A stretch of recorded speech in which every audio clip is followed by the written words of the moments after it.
بسم اللہ الرحمن الرحیم۔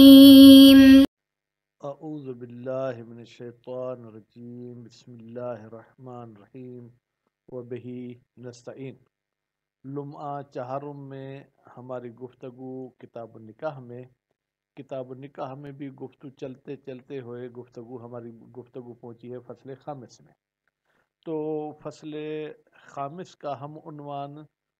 جتنے بھی اس فصل کے دروس ہیں یہی رکھیں گے کہ نکاح الاماء، کنیزوں کا نکاح۔ اندر مطالب مختلف ہیں لیکن کتاب میں بھی صرف انہوں نے یہی عنوان رکھا ہے، تو اس لیے ہم بھی دروس میں یہی عنوان رکھ رہے ہیں۔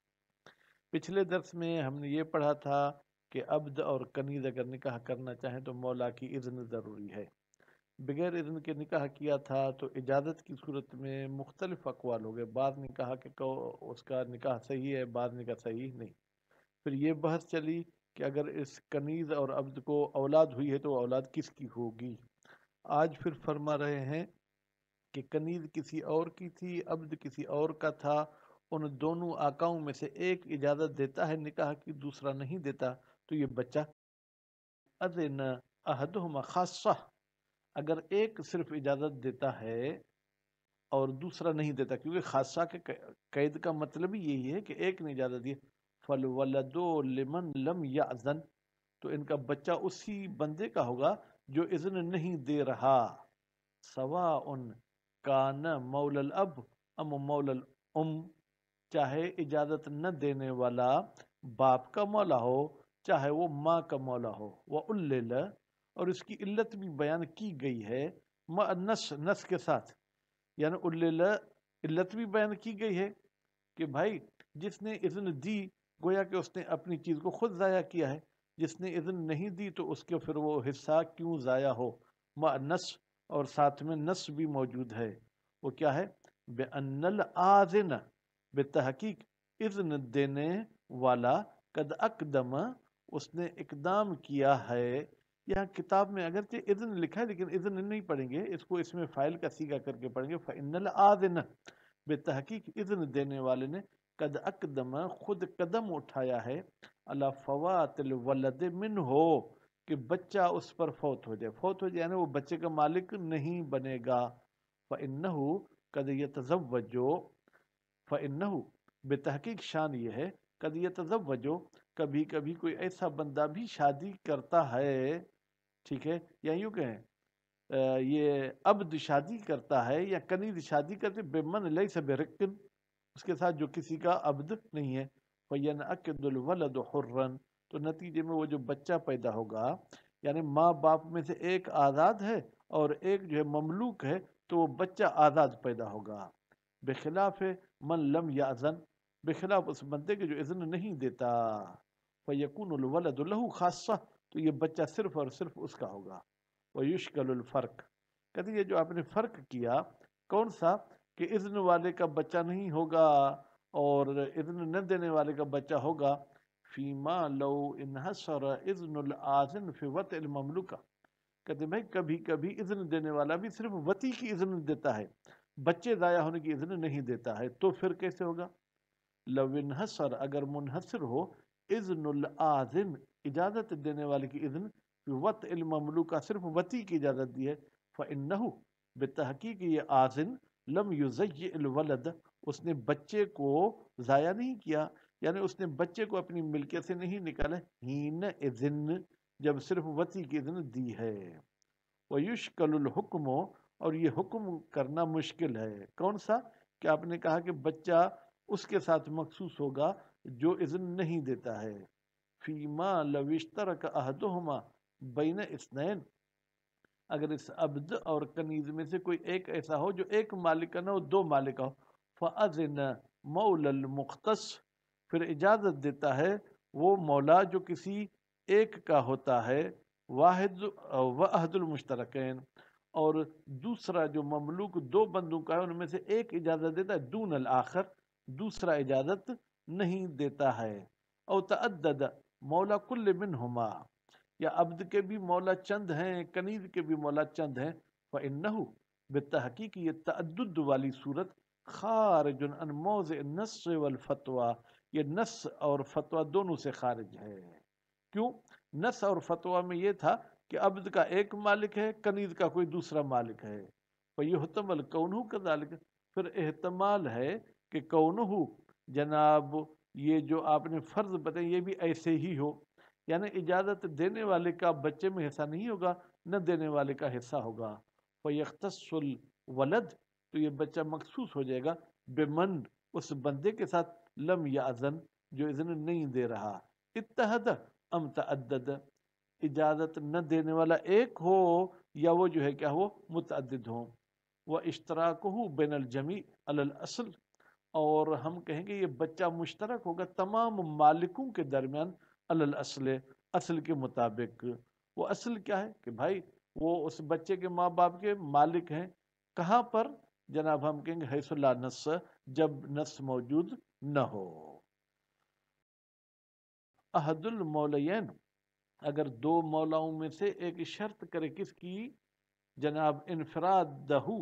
کہ وہ ایک مولا اکیلا اکیلا جو ہے منفرد ہوگا بالولد، اس بچے کے مالک ہونے میں. او باکثر البچہ، یا کہتا ہے کہ بچے کے 3 حصے میرے ہوں گے، ایک حصہ تمہارا ہوگا. صح شرطو، تو یہ شرط کرنا صحیح ہے. کیوں؟ لعموم المؤمنون عند شروطہم، اس لیے کہ یہ جو قانون شریعت نے بتایا ہے کہ مومنین اپنی شرط کے پابند ہوتے ہیں. اب انہوں نے آپس میں یہ طے کیا ہے کہ بھائی بچے کا 75% میرا ہوگا اور 25% تمہارا، تو اس پر ان کو عمل کرنا ہوگا. اور دوسری بات یہ کہ لأنہ، یہ اکثر اور اقل کی شرط لگانا، شرط ایک ایسی شرط لا ینافی النکاح، جو نکاح کے ساتھ منافات نہیں رکھتی. ولو کان، اب چلتے ہیں اگلی شق کی طرف. اگر بیوی شوہر میں سے ایک جو ہے حرن آزاد ہو، فالولد حرن، تو یہ بچہ جو ہے وہ آزاد ہوگا. کیوں؟ للاخبار الکثیرت، بہت ساری احادیث آئی ہیں الدالت، جو دلالت کرتے ہیں علیہ. اگر ہم مولویوں والی زبان میں علیہ کی ضمیر کا مرجع پلٹائیں تو حریت الولد، بچے کی آزادی پر دلالت کرتے ہیں. سواء فی ذالک، اس ایک کے آزاد ہونے میں مساوی، چاہے باپ آزاد ہو چاہے ماں آزاد ہو. اور دوسری دلیل کہ بچہ آزاد کیوں ہوگا؟ لأن الولد نماء الحر، اس لیے کہ یہ بچہ بھی جو ہے کیا ہے وہ اس آزاد کا یوں سمجھیں کہ ایک پھل اور ثمرہ ہے فی الجملہ، اگرچہ ٹوٹل آزاد کا ثمرہ نہیں ہے، فی الجملہ یعنی کم از کم ماں باپ میں سے ایک تو آزاد ہے. وہ حق الحریت مقدم،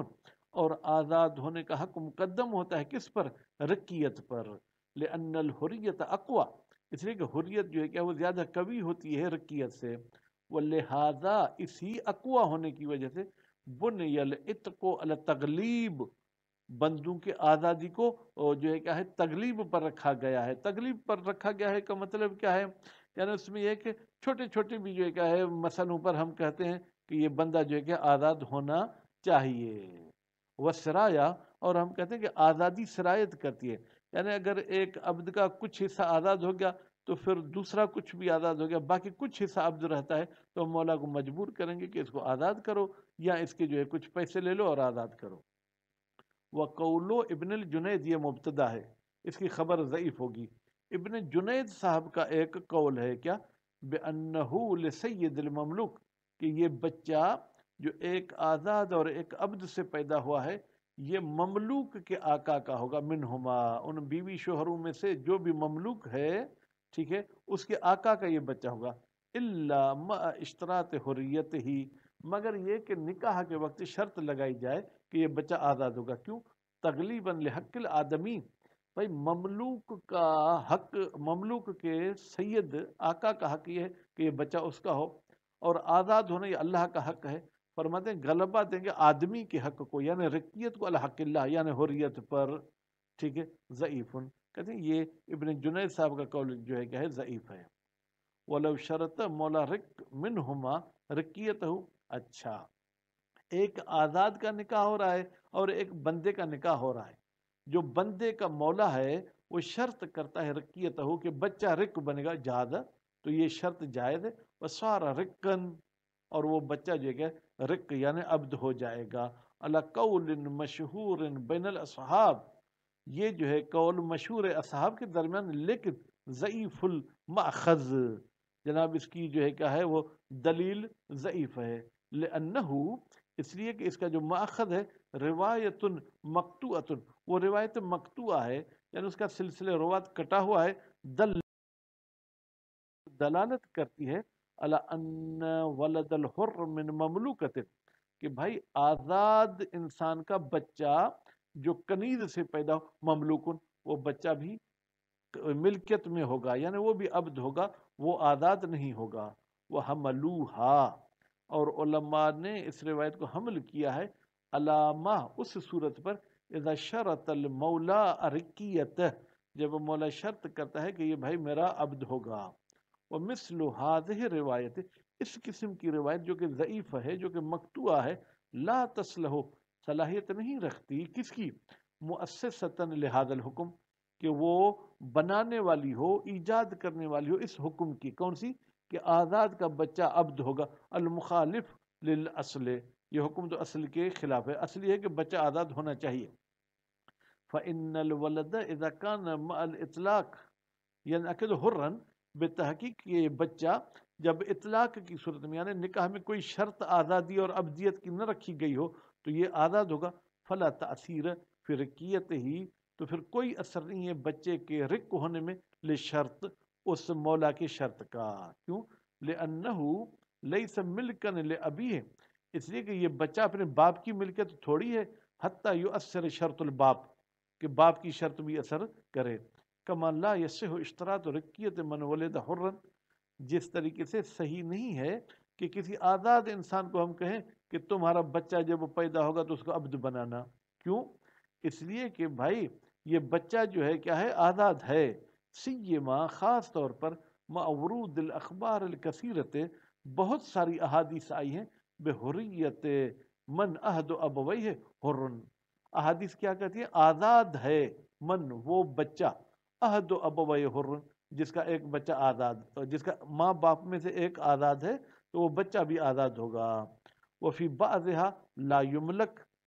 ولد حر، اور بعض احادیث میں یہ لفظ آیا ہے کہ لا یملکو، ملکیت میں نہیں آئے گا جناب آزاد مرد کا یا آزاد عورت کا بچہ، ثم علی تقدیر اشتراط رقیت ہی، اگر ہم فرض کرتے ہیں کہ بچے کے رق ہونے کی انہوں نے شرط کی تھی عقد میں، اب تحلیل، یا کنیز کے مولا نے کسی کو کہا تھا کہ میری کنیز تمہارے لیے حلال ہے، تم اس سے بیوی شوہر والا استفادہ کر سکتے ہو، وَقُلْنَا بِعَدَمِ صِحَّةِ شرط، اور ہم قائل ہو گئے کہ یہ شرط کرنا صحیح نہیں ہے، کون سی، کہ بچہ رق ہوگا، حل یحکم بفساد العقد، اب شرط تو فاسد ہے، کیا یہ عقد بھی فاسد ہوگا، کیوں، لعدم وقوع التراضی بدون شرط، اس لیے کہ بغیر شرط کے تو اس عقد پر وہ راضی نہیں ہوئے تھے اور وہ شرط فاسد تھی، کما فی غیر نکاح من العقود، جیسے کہ نکاح کے علاوہ دوسرے عقود میں بھی جو ہے کیا ہے، ہم کہتے ہیں کہ شرط فاسد ہو جائے گی تو وہ عقود بھی فاسد ہو جائیں گے، وہ عقود جو مشتمل ہوتے ہیں شرط فاسد پر، ام یصح، یا یہ عقد صحیح ہوگا، ویبطل شرط خاصہ، اور صرف جو ہے کیا ہے وہ شرط باطل ہو جائے گی، یحتمل الاول، احتمال ہے جناب کس کا، اول کا، اول سے مراد کیا ہے کہ عقد بھی باطل ہوگا کیونکہ شرط باطل ہے، لأن العقد یتبع القصد، اس لیے کہ عقد جو ہے کیا ہے وہ تابع ہے کس کا، قصد کا، ولم یحصل، اور اس قسم کا کوئی قصد حاصل نہیں ہوا ہے عقد کا، الا بشرط، مگر شرط کے ساتھ، وہ شرط لم یحصل، اور شرط حاصل نہیں ہوئی تو نتیجے میں ہم کیا کہیں گے کہ عقد بھی حاصل نہیں ہوگا، عقد بھی باطل ہوگا، وصلی اللہ علی محمد و آل محمد۔